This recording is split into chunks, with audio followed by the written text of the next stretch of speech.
नमस्कार। आज की इस चर्चा का मुख्य उद्देश्य 65th बीपीएससी मेंस के लिए जो पेपर वन में करंट अफेयर्स के क्वेश्चन आते हैं, जीएस पेपर वन में करंट अफेयर्स के क्वेश्चन पार्ट 2 में, उसकी एक सूची आपको उपलब्ध कराना, उसका एक लिस्ट आपको उपलब्ध कराना, जहां पर आप मुख्य रूप से फोकस करेंगे जो इंपॉर्टेंट करंट अफेयर्स के कुछ टॉपिक्स हैं, नेशनल इशूज और इंटरनेशनल इशूज, तो उस पर फोकस करेंगे। उसका एक लिस्ट आपको अवेलेबल कराते हैं और उसमें हमने उस लिस्ट में डिफरेंट टॉपिक्स को क्यों इंक्लूड किया है, इसका औचित्य भी, इसका पर्पस भी आपको बताएंगे। what are the importance of these topics, because of which I have included this topic in my final list, which is important for BPSC 65th mains. और निश्चित रूप से these topics are also important for students appearing in interview for BPSC 64th, BPSC 64वीं के लिए जो interview में शामिल हो रहे हैं उनके लिए भी इंपॉर्टेंट टॉपिक्स हैं जिन पर एक ओपिनियन उनके पास उनको रखना चाहिए। तो दोनों एग्जाम के लिए, 65th मेंस के लिए और फिर 64th इंटरव्यू के लिए, ये जो लिस्ट ऑफ टॉपिक्स मैं डिस्कस करने जा रहा हूँ करंट अफेयर्स का, वो इंपॉर्टेंट है। अब यहाँ पे मैंने कहा कि पेपर जीएस पेपर वन के लिए इंपॉर्टेंट है। ये करंट अफेयर्स के क्वेश्चन आप जानते हैं कि जीएस में बीपीएससी मेंस में दो पेपर हैं, एक paper one, paper two. Paper one में first part history and culture का है, पेपर टू करंट अफेयर्स का है जिसमें नेशनल इंटरनेशनल इशूज पूछे जाते हैं और फिर उसके बाद डेटा इंटरप्रिटेशन उसमें आता है। पेपर टू में जाते हैं तो जैसा कि पॉलिटी, इकोनॉमी, ज्योग्राफी और साइंस एंड टेक्नोलॉजी। तो यद्यपि जो लिस्ट मैं दे रहा हूं, ये लिस्ट पेपर वन के भाग टू जो करंट अफेयर्स का है उसके लिए, लेकिन निश्चित रूप से अगर पॉलिटिकल कोई इश्यूज हैं तो जो पेपर टू में जो पॉलिटिक का टॉपिक है वहां पर भी, चूंकि वो टॉपिक चर्चा में रहा है तो हो सकता है कि उसको थियोरिटिकल बेस से अप्लाइड करके उसको क्वेश्चन आपसे पूछ दिया जाए। फिर उसी तरह से इकोनॉमी में का क्वेश्चन है, जैसे इकोनॉमी में जो भी घटनाएं कोरोना पेंडेमिक के दौरान घट रही हैं तो उस दौरान भी इकोनॉमिक्स के भी क्वेश्चन हो सकता है कि जो सिलेबस है इकोनॉमिक्स का उससे कंटेम्प्रेरी पार्ट उस पर जोड़ करके उसको अप्लाइड बना करके आपसे पूछा जाए। तो ये जो साइंस टेक्नोलॉजी का है ही, साइंस टेक्नोलॉजी में जो 5G है या इंटरनेट ऑफ थिंग है, यूज ऑफ आर्टिफिशियल इंटेलिजेंस है, तो ये सब जो टॉपिक हैं, ये टॉपिक तो वैसे करंट अफेयर्स के भी हैं और निश्चित रूप से साइंस एंड टेक्नोलॉजी वाले सेक्शन में भी इस पर क्वेश्चन पूछा जा सकता है। तो हमने अब ये है कि मेन फोकस जो लिस्ट ऑफ जो करंट अफेयर्स का लिस्ट है उसका main focus GS paper one का पार्ट टू है, लेकिन अदरवाइज वो ये पेपर टू में इकोनॉमी, पॉलिटी और साइंस टेक्नोलॉजी, इन तीनों के लिए भी। और बिहार में फ्लड एक प्रमुख समस्या रही है, बाढ़ या आपदा, डिजास्टर्स एक प्रमुख समस्या के रूप में वहाँ पे, तो डिजास्टर पिछले दिनों में बिहार में गंभीर बाढ़ की भी स्थिति थी।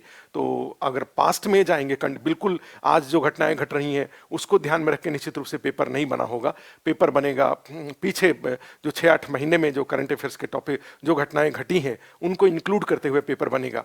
नहीं तो अदरवाइज तो यही लगता है कि आज अभी जो अमेरिका में चुनाव हो रहा है और बिहार में चुनाव हो रहा है, ठीक है, वो इंपॉर्टेंट है और उसी पे केवल क्वेश्चन पूछा जाएगा। लेकिन हमें भूलना नहीं चाहिए कि जम्मू एंड कश्मीर रीऑर्गेनाइजेशन जो एक्ट था और उसके आधार पे 35A और 370, ठीक है, तो वहाँ पर भी काफ़ी कुछ डेवलपमेंट हो रहा है, वो भी हमारा इंपॉर्टेंट होगा। सीए और एनआरसी का जो मुद्दा था वो यद्यपि अभी सेटल्ड हो गया है, अभी बिल्कुल साइलेंट है, लेकिन वो भी काफ़ी दिनों तक देश को झकझोरते रहा था। तो वो भी उस समय का करंट अफेयर्स था और जीएस के पेपर में निश्चित रूप से ऐसे टॉपिक्स भी इंक्लूड होंगे। और आप अपनी जो मेरे सूची के साथ साथ आप अपनी सूची जब बनाएंगे, इसमें से कुछ टॉपिक को आपको लगता है कि ये कम इंपॉर्टेंट है, आप उसको हटा सकते हैं। आपको लगता है कि कुछ अपनी टॉपिक हैं जो आपको लगता है कि ये इंपॉर्टेंट है, आप उसको उसमें जोड़ सकते हैं। और उसके बाद फाइनल जो लिस्ट आप अपने लिए बनाएंगे, जिसकी तैयारी करेंगे आप, और फिर तैयारी करके एग्जाम में आप जाने के लिए अपना कंटेंट इकट्ठा करेंगे, तो वहाँ पे ध्यान रखेंगे कि केवल बिल्कुल एकदम से आजकल में जो घटनाएं घट रही हैं वही करंट अफेयर्स में इंक्लूड नहीं होगा। कम से कम दिसंबर जनवरी के बाद, कि जिन दिसंबर जनवरी के आसपास से जो घटनाएं घट रही हैं, विशेषकर फरवरी मार्च में जो कोरोना पेंडेमिक और ये, तो उस दौरान से तो जरूर ही अपने लिस्ट में इंक्लूड करेंगे। तो हमने जो यहाँ पर बीपीएससी 65th मेंस, ये हमारा मेन फोकस है। लेकिन हमने जैसा कि कहा कि जो करंट अफेयर्स के टॉपिक हैं तो वो 64th इंटरव्यू वालों को भी ये सारे टॉपिक्स पर एक ओपिनियन रखने चाहिए, वो उस पर क्वेश्चन आपसे पूछ सकते हैं, ठीक है। लेकिन मेन फोकस हमारा यही है बीपीएससी 65th मेंस का। इसमें से जीएस पेपर 1 में पार्ट टू में ये करंट अफेयर्स के जो क्वेश्चन आते हैं पार्ट 2, और यहां पे करंट अफेयर्स है, ये हमारा मेन फोकस है। लेकिन साथ साथ जीएस पेपर 2 और उसके भी polity, economy, science tech, even आपके ऑप्शनल, जो भी आपका ऑप्शनल होगा उसका पेपर 2 जनरली कंटेम्प्रेरी होता है, तो वहां पर भी ये लिस्ट ऑफ टॉपिक्स काम आएगा। तो ये हमारा ओवरऑल एक फोकस एरिया है, और इन बातों को ध्यान में रखते हुए, और कम से कम जनवरी के बाद, दिसंबर 2019 जनवरी, उसके बाद उससे में से लेकर के ये पीछे जो 8-10 महीने के करंट अफेयर्स के जो टॉपिक्स हैं वो आप जरूर इंक्लूड करिएगा, ठीक है। आप जब अपना फाइनल लिस्ट हमारे लिस्ट को मिला करके जब आप बनाइएगा तो इसमें list of topics, current affairs हमारा मेन फोकस है। काफी लोगों ने बार बार इस बात को रिपीट किया, तो हमने ये करंट अफेयर्स का जो लिस्ट ऑफ टॉपिक्स है,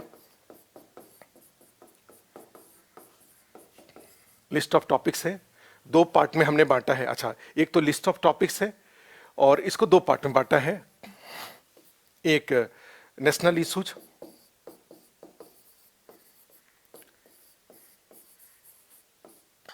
और दूसरे इंटरनेशनल इश्यूज। ये दो पार्ट में बांट के हमने, ठीक है, इश्यूज, यहां पे राष्ट्रीय मुद्दे,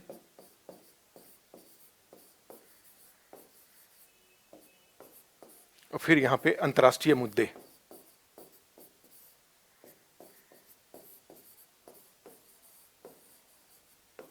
अंतर्राष्ट्रीय मुद्दे ये है। और मैंने यहां पे ये जो लिस्ट ऑफ टॉपिक्स है, जो भी मैं आपके साथ, उससे बनने वाले एक प्रश्नों की सूची भी हमने तैयार करी है। प्रश्नों की सूची भी हमने तैयार कर ली है, लिस्ट ऑफ क्वेश्चंस भी इन्हीं टॉपिक्स से किस प्रकार के क्वेश्चन पूछे जाएंगे, मुझे जो लगा वो मैंने तैयार किया। कोई जरूरी नहीं है कि बीपीएससी का भी क्वेश्चन उसी तरह का आएगा, उस टॉपिक से रिलेटेड बीपीएससी का क्वेश्चन किसी और ओरिएंटेशन का भी हो सकता है। तो टॉपिक तो ऑलमोस्ट जो विजिबल है, जो दिखा, वो मैंने ले लिया, जो भी मैगजीन वगैरह से, सब कुछ जगह से ध्यान में रख के, और लेकिन हमने उसका अपने पॉइंट ऑफ व्यू से हमने उसका प्रश्नों की सूची बनाया, लिस्ट ऑफ क्वेश्चंस हमने बनाया, ठीक है। 18 टोटल क्वेश्चन बनाया हमने, ये नेशनल इशू से 9 क्वेश्चन और इंटरनेशनल इशू से 9 क्वेश्चन, और ये 18 क्वेश्चन को लेकर के उसमें से जो 12 क्वेश्चन है उसको लेकर के मैं एक यहाँ पे टेस्ट ऑर्गेनाइज कराएंगे हम लोग आस्था IAS में, जो आप उसका आंसर आप प्रिपेयर करिए, आंसर उसका लिखिए एक बार बैठ के, कम से कम 3 घंटे में वो 12 क्वेश्चन में से जो भी आपको बेस्ट ऑफ 8 क्वेश्चन लगता है उसका आप आंसर दीजिए, और आंसर लेकर के फिर उसका हम लोग डिस्कशन करा देंगे। जो भी 12 क्वेश्चन होगा, 12 में से 8 लिखने होंगे, 6 पार्ट 1, 6 पार्ट 2 में से, और उसमें से पूरे 12 का एक आंसर फॉर्मेटिंग बता देंगे, क्या क्या कंटेंट होना चाहिए वो डिस्कस कर देंगे। तो एक तो हमारा पर्पस, एक तो लिस्ट ऑफ टॉपिक्स, दूसरा उससे बनने वाले क्वेश्चन एक्सटेंडेड वे में, और तीसरा फिर उसमें से एक 12 क्वेश्चन, 12 प्रश्नों के साथ एक पेपर, जिसमें से आप 8 क्वेश्चन लिख के अपने जो प्रिपरेशन है उसको आप टेस्ट करिए, और उसके बाद उस 12 क्वेश्चन का एक हम लोग डिस्कशन करा देंगे। तो उससे उसमें उस टॉपिक में क्या होना चाहिए और उस क्वेश्चंस को कैसे अटेम्प्ट किया जाएगा, ये इसमें आ जाएगा। अब एक और पार्ट ये है कि ये जो लिस्ट ऑफ टॉपिक्स देने जा रहे हैं उसमें से कुछ कुछ टॉपिक्स के जो इंपॉर्टेंट कुछ टॉपिक्स होंगे, उसका कंटेंट भी जो व्हाट्सएप ग्रुप है उस पर शेयर करेंगे। आपके पास भी, आप भी अपने स्तर पे उसका कंटेंट एक जगह इकट्ठा करिए जो क्लास में हुआ है, और जो उसके बाद कुछ नए डेवलपमेंट हैं वो जो टेस्ट पेपर डिस्कशन होगा उसमें आ जाएगा, ठीक है। लेकिन साथ में आप भी अपने तरफ से कंटेंट को इकट्ठा करिए, ब्रेन मैप उसका बना लीजिए, उसमें इंपॉर्टेंट टॉपिक्स क्या क्या हो सकते हैं। जैसे कोरोना पेंडेमिक है तो उसका इंट्रोडक्शन वाला पार्ट हो गया, परिचय वाला पार्ट हो गया, कहाँ से शुरू हुआ, किस प्रकार का उसका नेचर क्या है, उसके बाद आता है उसका स्प्रेड कैसे हुआ, ठीक है, और स्प्रेड हुआ, फिर उसके बाद उसके क्या क्या उसके इम्पैक्ट में जा रहे हैं, तो इम्पैक्ट में उसके क्या पॉलिटिकल इम्पैक्ट उसका क्या हुआ, एडमिनिस्ट्रेटिव इम्पैक्ट क्या हुआ, इकोनॉमिक इम्पैक्ट क्या हुआ, ठीक है। उसी तरह से उसका इकोनॉमिक इम्पैक्ट के बाद फिर जो ह्यूमन बिहेवियर है या कम्युनिटी बिहेवियर, कम्युनिटी सामुदायिक जो व्यवहार है, व्यक्तिगत व्यवहार है, उसके ऊपर उसका क्या इम्पैक्ट पड़ा है, उसका हेल्थ सेक्टर पे क्या इम्पैक्ट पड़ा है, ये सारे जितने भी उसका क्लाइमेट के ऊपर क्या इम्पैक्ट पड़ा है।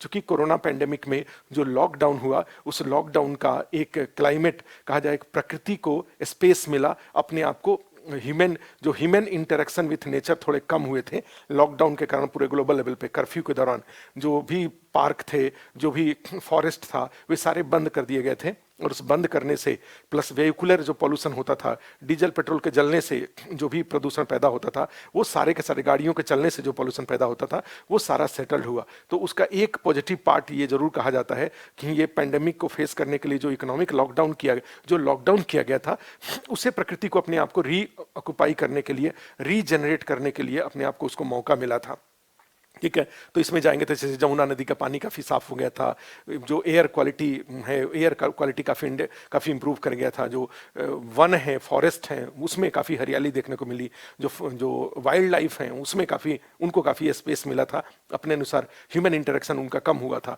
ठीक है। तो ये सब बातें उसमें हुई थी। तो इस तरीके से आप अपना एक ब्रेन मैप बना लेंगे। ब्रेन मैप बना करके उसको कोशिश करेंगे कि वो आपका ठीक हो जाए अच्छे से।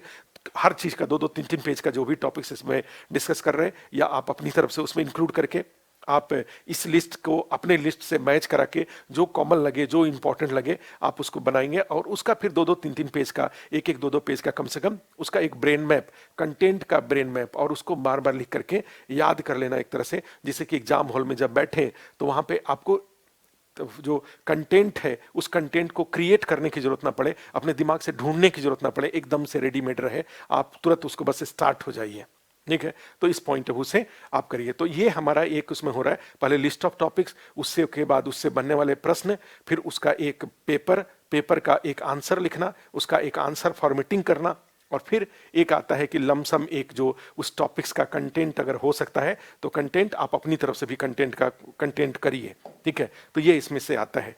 तो अब लिस्ट ऑफ जो टॉपिक्स है वो आप नोट कर लीजिए, जिसकी हम लोग चर्चा करेंगे। मैं इसका लिस्ट ऑफ टॉपिक्स है, इसका एक जो टाइप करा करके पेज भी नेशनल इश्यूज का, इंटरनेशनल इश्यूज का व्हाट्सएप ग्रुप में शेयर कर देंगे। वहां से भी आप अपनी तरफ से उसमें करेक्शन उसमें आप लिस्ट जोड़ना घटाना अपने अकॉर्डिंग कर सकते हैं आप, ठीक है। तो लिस्ट ऑफ टॉपिक्स में फिर वही बात है, फर्स्ट नोट कर लीजिए, फर्स्ट नेशनल इश्यूज क्या इसमें लगता है इस बार के लिए, कहां तक हमारा ध्यान जा पाया है, आप उसको देख लीजिएगा। तो उसमें फर्स्ट टॉपिक तो नेशनल इश्यूज में सबसे इंपॉर्टेंट टॉपिक, चूंकि बिहार के आप रहने वाले हैं, बीपीएससी का एग्जाम देने जा रहे हैं, मेंस का एग्जाम दे रहे हैं, तो बिहार का इलेक्शन से ज़्यादा इंपॉर्टेंट तो कुछ हो ही नहीं सकता है, ठीक है। तो फर्स्ट जो टॉपिक आप ले लेंगे वो होगा बिहार इलेक्शन।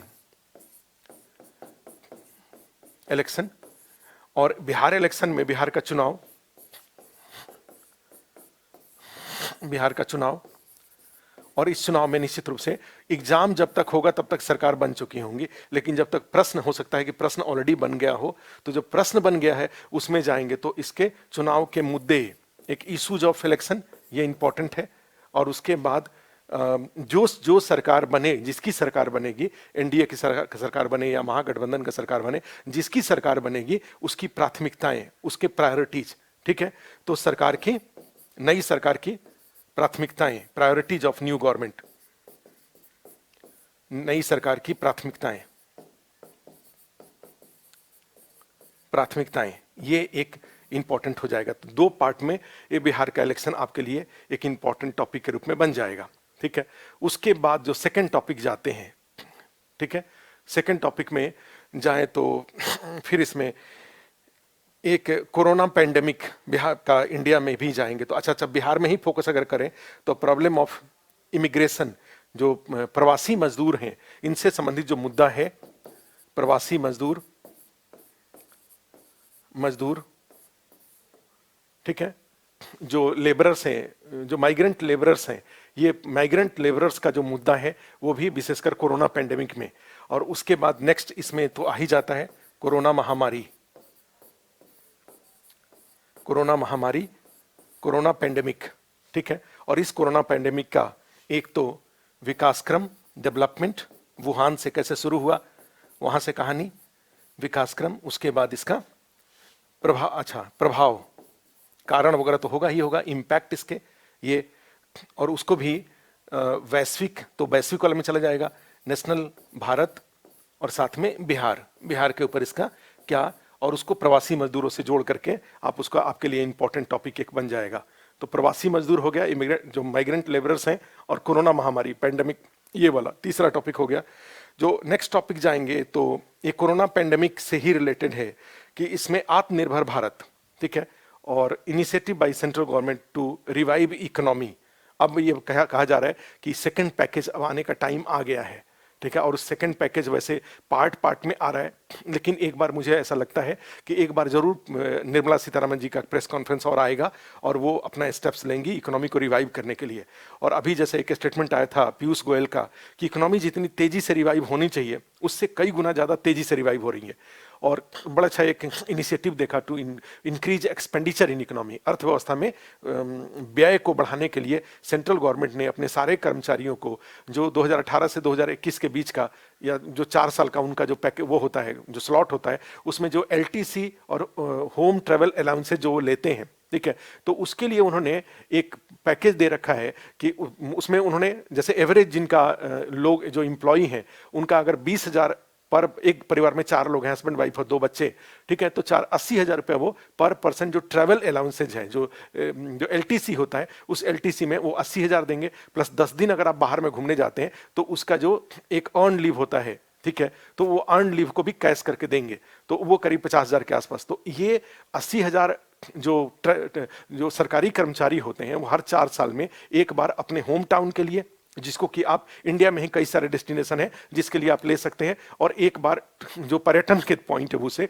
आप उसको लेते हैं। अगर आपका एयर ट्रेवल की एलिजिबिलिटी है तो परिवार में अगर 4 लोग हैं तो 4 लोगों के लिए क्या कर रहे हैं, ये 80,000 प्लस जो उनका ईएल होता है वो 10 दिन का ईएल भी साथ में दे रहा है, उसका भी पैसा दे रहे हैं, जो कि अराउंड 50,000 के आसपास है। तो 80,000 और 50,000 करीब 1,30,000 बना।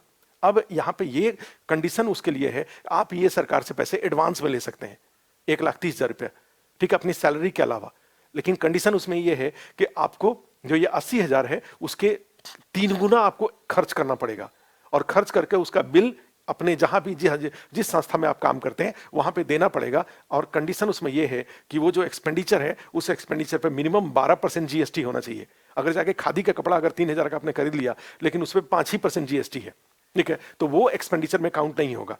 ऐसे एक्सपेंडिचर आपको करना पड़ेगा जितना सरकार आपको दे रही है, 80,000 दे रही है, तो 80,000 का 3 गुना अर्थात 2,40,000 रुपया आपको क्या करना पड़ेगा। कुछ इसी तरह से है कि आपको वो जाकर के बाजार में खर्च करने पड़ेंगे, ठीक है, और खर्च जिस पे 12% जीएसटी होना चाहिए। तो इसके कितने मल्टीपल हो गए। अब सोचो इतने सारे सरकारी कर्मचारी हैं, सेंट्रल गवर्नमेंट के एम्प्लॉई हैं, और सरकार उनको एडवांस दे दे और एडवांस दे करके उसको मार्केट में उससे 3 गुना ज्यादा खर्च कराए, तो इससे क्या हो जाएगा, मार्केट में डिमांड की स्थिति होगी, और डिमांड की स्थिति होगी तो जो एक स्लोडाउन की स्थिति है उससे बाहर निकालने में अर्थव्यवस्था को मदद मिलेगी। तो एक उपाय के रूप में to increase expenditure in market by government employee, central government has decided to start this type of initiatives. तो अदरवाइज जाएंगे तो एक उधर आया था आत्मनिर्भर भारत पैकेज, और इस आत्मनिर्भर भारत 20 लाख करोड़ रुपए का था, और उसके तहत बहुत सारे आरबीआई के माध्यम से, बैंकों के माध्यम से, या एक तरह से कहा जाए कैश इंसेंटिव, गरीब प्रधानमंत्री गरीब कल्याण योजना, कई सारे कदम उठाए गए थे जिससे इकोनॉमी को बाहर निकाला जाए।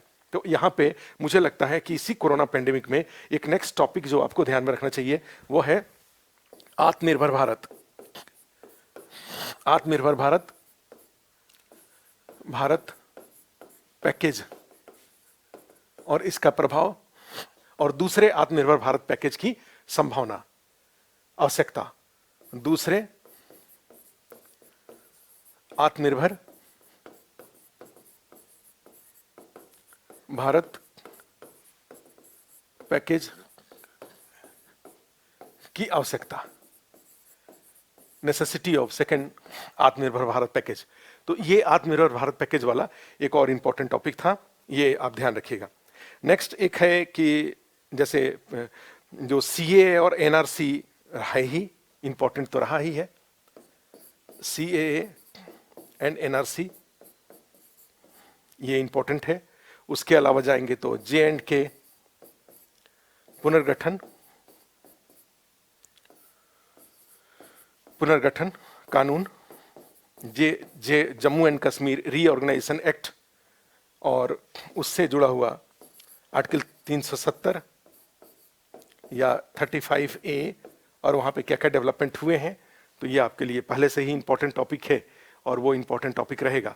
एक और ध्यान रखिएगा, एक कैपिटल पनिशमेंट वाली जो बात थी, निर्भया वाला केस में एक मृत्यु दंड दिया गया था और वो मृत्यु दंड में आर्टिकल 72 का बहुत यूज हुआ था, बहुत ज़्यादा, माने उसको माफ़ी के लिए उसमें बहुत सारे, तो पॉलिटी पॉइंट ऑफ व्यू से वो इसमें आ सकता है, ठीक है, कैपिटल पनिशमेंट, ठीक है, या जो मृत्यु दंड और उससे बचाव के उपाय, मृत्युदंड और बचाव का उपाय,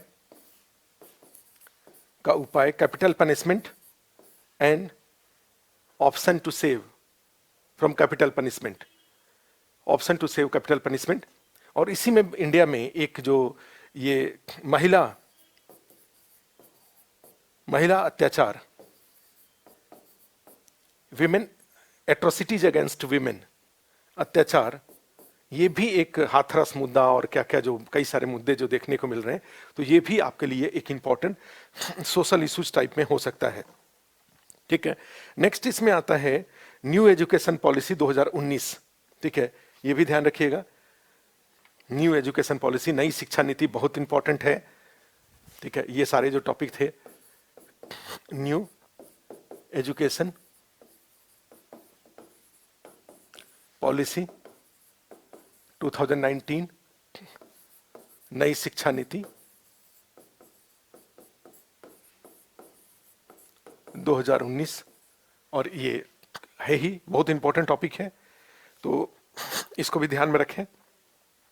अब इसका औचित्य बताने की जरूरत नहीं है, इससे क्वेश्चन किस तरह से बनेगा, क्या नई शिक्षा नीति इस मामले में महत्वपूर्ण है कि इसने परंपरागत शिक्षा प्रणाली को आधुनिक शिक्षा प्रणाली में बदलने के साथ साथ इसको रोजगारमुख शिक्षा को रोजगारमुख करने में भी सहायक है, ठीक है। New education policy in this regard that it's disconnected education from traditional education and making education as a modern education, and also helping in making education as economic orientation, ठीक है। इसमें आएगा कि नई शिक्षा पद्धति परंपरागत शिक्षा से अलग करने के साथ साथ उसको रोजगारमुख करने में भी सहायक है, ठीक है। किस प्रकार, अपने विचार दें, तो यहां पर एक कमेंट आपको यहां पे लिखना पड़ सकता है। दूसरा एक नेक्स्ट टॉपिक जो इंपॉर्टेंट है वो हो सकता है एग्रीकल्चरल रिफॉर्म, हाँ चलेगा, काफी दिन तक विवाद है, अभी भी विवाद है, ठीक है। कृषि सुधार के लिए किए गए उपाय, सुधार के लिए कानूनी उपाय, legal measure to reform agriculture, उपाय एवं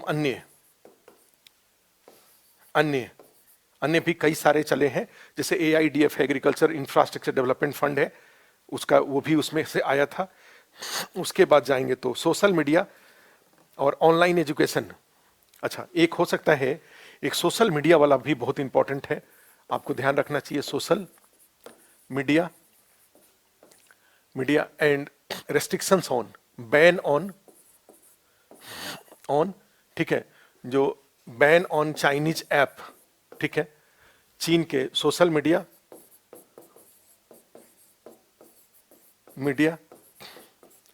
तथा चीन के ऐप पर प्रतिबंध। तो ये हमने तो एक ही में दोनों चीज इंक्लूड कर दिया, ये भी ध्यान रखिएगा। चाइना का जो एक 159 के आसपास ऐप थे जिसको बैन किया गया था, और उसमें टिकटॉक सबसे इंपॉर्टेंट था, या एक और था पबजी, एक था, वो भी इंपॉर्टेंट था जिसको कि बैन किया गया था, ठीक है। तो ये सोशल मीडिया, और उसी में आता है डिजिटल रिवॉल्यूशन। एक और ध्यान रखिएगा, कोरोना के दौरान जो सबसे ज्यादा कहीं डेवलपमेंट अगर हुआ तो digital revolution and online education,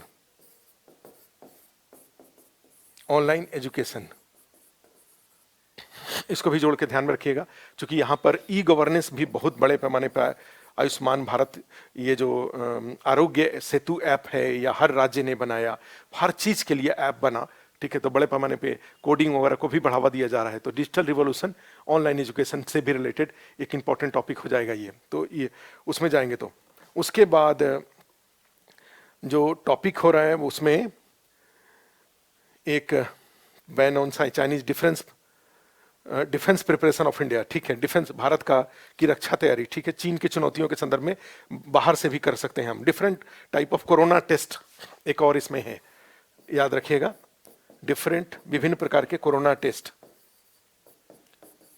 type of corona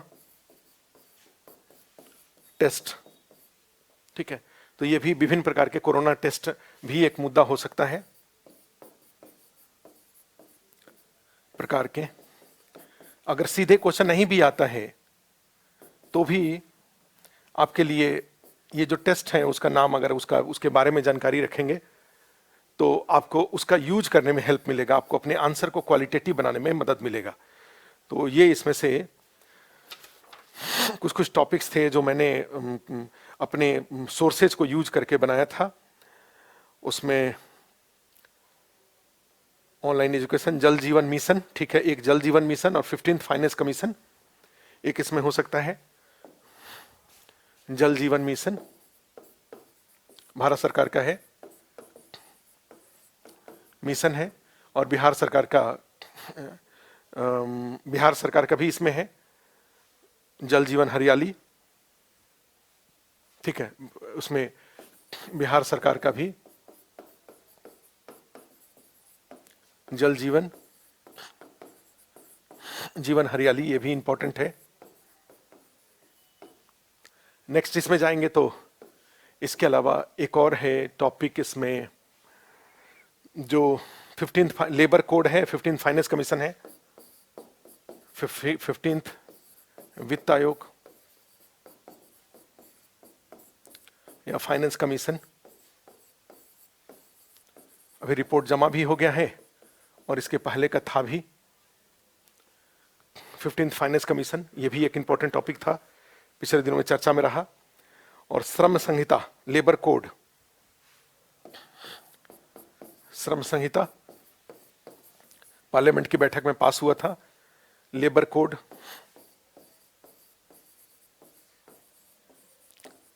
और लास्ट में artificial intelligence, AI, 5G, IoT, internet of thing, artificial intelligence, 5G, IoT, digital revolution, online education, social media, ban on app, ये सब technology वाले part से हो जाएंगे। आप इसको अपने तरीके से रीऑर्गेनाइज कर लीजिएगा और आपको जो लगे कि कोई टॉपिक इसमें इंपॉर्टेंट है जो छूट गया तो आप उसमें उसको जोड़ लीजिएगा, ठीक है। तो ये था कुछ नेशनल इशूज। अब इसमें जाएं तो नेक्स्ट सेकंड लिख दीजिए, इंटरनेशनल इशूज, इंटरनेशनल इशूज, ठीक है, अंतर्राष्ट्रीय मुद्दे। और इन अंतर्राष्ट्रीय मुद्दों में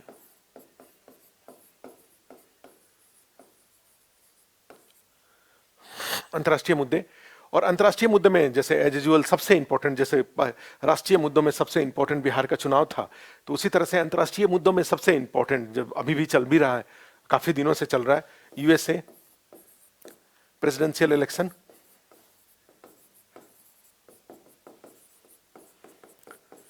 इलेक्शन, यूएसए राष्ट्रपति चुनाव, ठीक है। और फिर भारत के साथ, भारत पर इसका प्रभाव, भारत पर इट्स इंपैक्ट ऑन इंडिया पर प्रभाव, ठीक है। तो ये इसमें है ही। उसके अलावा एक यूनिवर्सल क्वेश्चन आएगा, India US relation, India Indo US relation, ठीक है। तो ये तो इसमें रहेगा ही रहेगा। इसके अलावा भी जाएंगे तो ये रिलेशंस वाले कई सारे और भी टॉपिक इंपॉर्टेंट हैं, माने भारत का विभिन्न देशों के साथ जो संबंध है उस संबंध वाला कई सारा टॉपिक है। एक टॉपिक इसमें बहुत इंपॉर्टेंट टॉपिक है, इंडो में भारत का, ठीक है, पड़ोसी देशों के साथ अगर संबंध देखेंगे तो जैसे भारत है भारत का पड़ोसी देशों के साथ संबंध, India's relation with neighbouring countries, पड़ोसी देशों के साथ संबंध। एक रिव्यू तो मांगता है, क्योंकि सब देश के साथ कुछ ना कुछ नई घटनाएं घट रही हैं। भारत नेपाल संबंध, भारत पाकिस्तान संबंध, उसी तरह से जाएंगे तो भारत बांग्लादेश संबंध, भारत मालदीव संबंध, भारत श्रीलंका संबंध, ठीक है, भारत इंडो अफगानिस्तान संबंध, भारत चाइना तो है ही, ठीक है। तो इसमें जाएंगे तो सबके साथ, चूंकि बहुत कोई मेजर वो नहीं है, अप डाउन नहीं है, ठीक है, लेकिन फिर भी तो हो सकता है कि 350-400 शब्द जैसे आपको लिखने होते हैं आंसर में, तो आप क्या करेंगे कि फिर वो एक साथ भारत के सभी पड़ोसी देशों के साथ संबंध और उसका रिव्यू आपसे पूछ दे। तो ये हमेशा इस बात को ध्यान रखेंगे, इसका एक थ्योरेटिकल बेस है और दूसरा उसमें होता है जो अभी लेटेस्ट जो अपडेट है, जो उसमें लेटेस्ट डेवलपमेंट है, उस डेवलपमेंट को। तो यहाँ पे इस बात को ध्यान रखिएगा, भारत का पड़ोसी देशों के साथ संबंध एक इंपॉर्टेंट टॉपिक ये बन जाएगा। और उसमें स्पेशल फोकस किस पे रहेगा? नेपाल,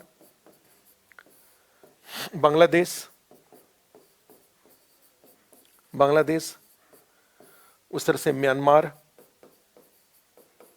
श्रीलंका में भी चुनाव हुआ था, ध्यान रखिएगा, तो श्रीलंका, ठीक है, अफगानिस्तान में भी चीजें चेंज हो रही हैं, अफगान डॉट डॉट, ठीक है।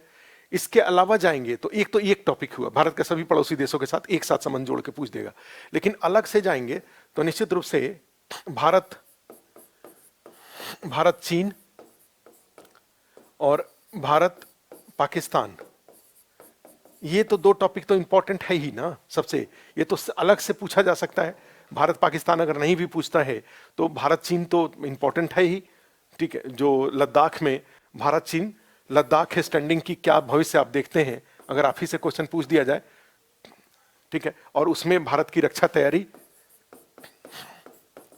भारत की रक्षा तैयारी, डिफेंस प्रिपरेशन ऑफ इंडिया, तो ये तो इंपॉर्टेंट टॉपिक हो ही जाता है, ठीक है। लद्दाख भारत चीन, लद्दाख भारत की रक्षा तैयारी, ये सब हो जाता है। फिर उसी तरह से जानते हैं तो एक अप्रोच में आपको जरूर देखना चाहिए, एक और देखना चाहिए, लुकिस्ट पॉलिसी से एक्टिस्ट पॉलिसी जो था, लुक ईस्ट पॉलिसी कभी भी क्वेश्चन पूछा जा सकता है, से एक्ट ईस्ट पॉलिसी,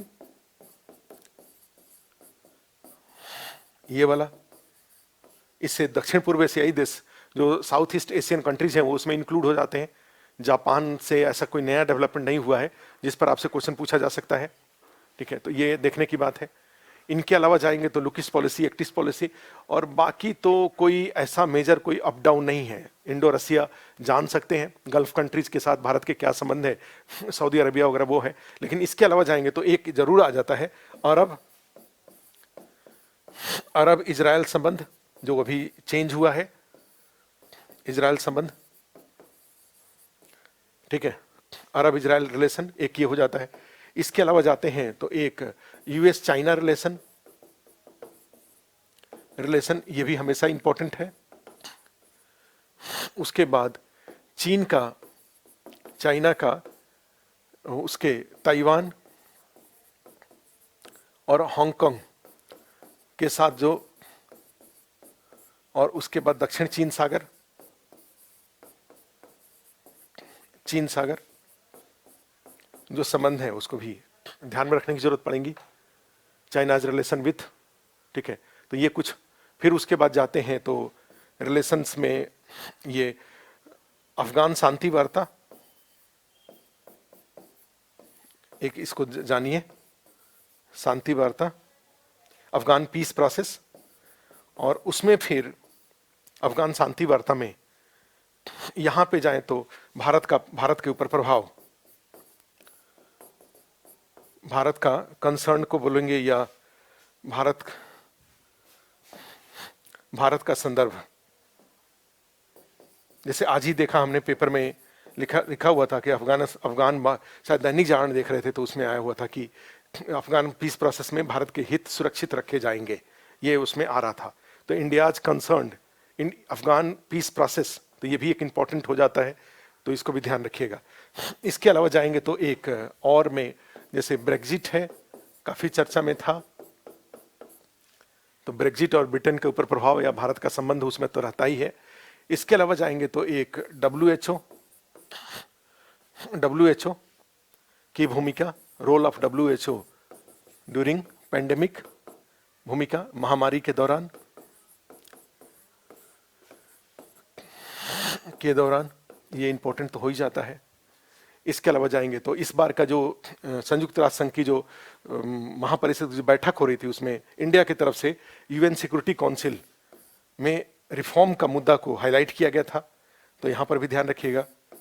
UNSC सुधार, इब्सा की बैठक हुई, उस इब्सा की बैठक में भी UN सिक्योरिटी काउंसिल को रिफॉर्म करने की मांग की गई थी, reform in UN security council, ठीक है, ये इंपॉर्टेंट है।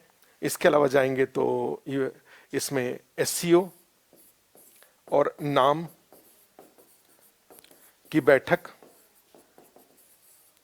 तथा इसके मुद्दे, issues of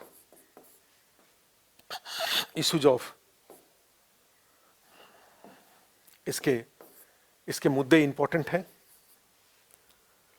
SCO Shanghai cooperation organisation और नाम गुटनिरपेक्ष आंदोलन की बैठक और उसके मुद्दे, ये इंपॉर्टेंट हैं कुछ जो कि ध्यान रखना चाहिए। उसके बाद चाइना का तो सब कुछ जान के जाइए, ओबोर का जो मुद्दा है वो भी नेपाल के सेंस में या भारत के पड़ोसी देशों के बीच में, भारत और उसके पड़ोसी देशों के संबंध में नेपाल की भूमिका, ठीक है। एक FATF वाला मुद्दा भी चर्चा में रहा, तो उसको भी जानना चाहिए। तो इतने तो सारे टॉपिक्स मुझे लगा ऐसा कि ये आपके लिए इंपॉर्टेंट है, और इसमें दो पार्ट में हमने अंतर्राष्ट्रीय मुद्दों को एक तरह से आप बांट सकते हैं। एक अंतर्राष्ट्रीय घटनाएं, जो घटनाएं घट रही हैं, जैसे US का इलेक्शन ही है, ब्रेग्जिट ही है, तो ये सब अपने आप में घटनाएं हैं एक तरह से।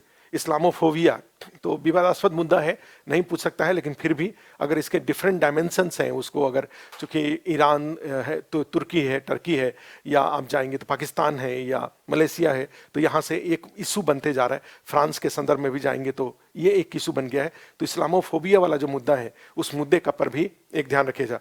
अब उधर जैसे वो जो राष्ट्रीय मुद्दे थे जिसमें हम लोग कर रहे थे, तो वहां पर आप देखे होंगे कि हमने अयोध्या वाला मुद्दे को उसमें चर्चा नहीं किया, ठीक है, लेकिन आप चाहें तो उसमें अयोध्या मुद्दे को कर सकते हैं, लेकिन उससे चीजों को जोड़ने, वो थोड़ा विवादास्पद पक्ष है, डिस्प्यूटेड पक्ष है, हो सकता है कि उसको ना छूटे।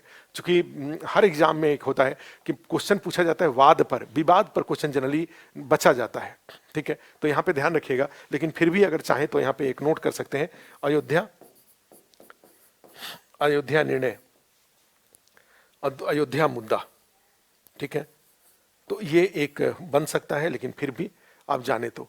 और फिर वहां अंतर्राष्ट्रीय मुद्दों में हमने एक ये कहा कि आप चाहें तो वहां पर ये इस्लामोफोबिया वाला जो मुद्दा है, ठीक है, इसको आप अपना इसके बारे में एक ओपिनियन बना सकते हैं। इस्लामोफोबिया, चूंकि ये वर्ड बार बार यूज हो रहा है, तो इसको लेकर के तो इतने सारे जो मुद्दे हैं, फिर वो नहीं, इसका हमने आपको जो बेस, उसका जो अप्रोच था वो बता दिया। अब इसके अकॉर्डिंग आप अगर कुछ मुद्दे, कंटेंट, आपके पास एक ब्रेन मैप जरूर होना चाहिए, और ये सारे ब्रेन मैप मतलब हर टॉपिक का एक एक पेज में सिनॉप्सिस आपके पास होना चाहिए। अब 4-6 पेज का अगर आपके पास अभी भी आर्टिकल है, 4-6 पेज का मैटर है, तो वो बहुत काम नहीं आएगा, ठीक है। अब कम से कम उस मैटर को सिनॉप्सिस में कन्वर्ट कर लीजिए और उसको 3-4 बार लिख करके प्रैक्टिस कर लीजिए।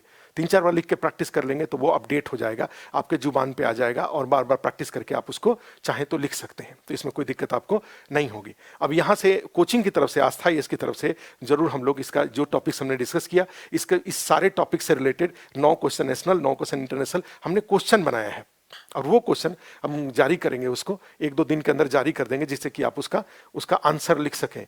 और उसमें से 12 क्वेश्चन हम सेलेक्ट करेंगे, साथ में एक सब्सिडरी पेज भी दे देंगे, 4 क्वेश्चन हटा करके 12 पेपर में शामिल करेंगे, और जो 6 क्वेश्चन है, 6 क्वेश्चन को एक सब्सिडरी पेज के रूप में उसमें जोड़ देंगे कि ये भी क्वेश्चन इसमें आ सकता है। या ऐसा भी कर सकते हैं कि पूरा दे दें और उसमें 8 ही क्वेश्चन आपको लिखने के लिए कहें कि आप इसमें से 8 ही क्वेश्चन को लिखिए, ठीक है, तो ऐसा भी किया जा सकता है। तो मैं इसको कर लेता हूँ, प्लान कर लेता हूँ, और उसके बाद व्हाट्सएप ग्रुप में इसको शेयर कर लेंगे। हाँ, नेक्स्ट जो वीडियो जब डालेंगे तो उसमें जो ये पेपर है, जो करंट अफेयर्स से रिलेटेड जो क्वेश्चंस है, उसका डिस्कशन जरूर डालेंगे, उसका एक फ्रेमिंग जरूर डालेंगे। हो सकता है कि उसमें 2 दिन समय लग जाए या 3 दिन समय लग जाए, लेकिन उसको सारा 3 दिन का क्लास, उसको वीडियो को यूट्यूब पे डालेंगे, जो मेंस देने वाले लोग हैं उसको देख ले, इंटरव्यू वाले लोगों के लिए भी काम जरूर आएगा वो, ठीक है। तो आज के लिए इतना ही।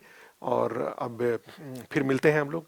और जैसे अभी नेक्स्ट 65th बीपीएससी मेंस के प्रिपरेशन में साइंस टेक्नोलॉजी के क्वेश्चन का डिस्कशन है, वो करेंगे, उसका वीडियो आएगा। इसके अलावा ज्योग्राफी के क्वेश्चन का, हिस्ट्री के क्वेश्चन का, जो भी इस तरह के टॉपिक्स हैं उसका कुछ डिस्कशन आएगा। तो जैसा हमने पहले आपको कहा हुआ है कि 15 तारीख तक हम आपको जो कुछ भी है वो सारा दे करके और फिर आपसे आपको ऑल द बेस्ट बोल लेंगे। उसके बाद आप जाके मेंस दीजिए। डेट चेंज होने की संभावना, मुझे नहीं लग रहा कि कोई डेट चेंज होने की संभावना है, सारे शेड्यूल हैं और आप एकदम फाइनल मान करके अब अपना प्रिपरेशन करिए। चलिए आज के लिए इतना ही, थैंक यू।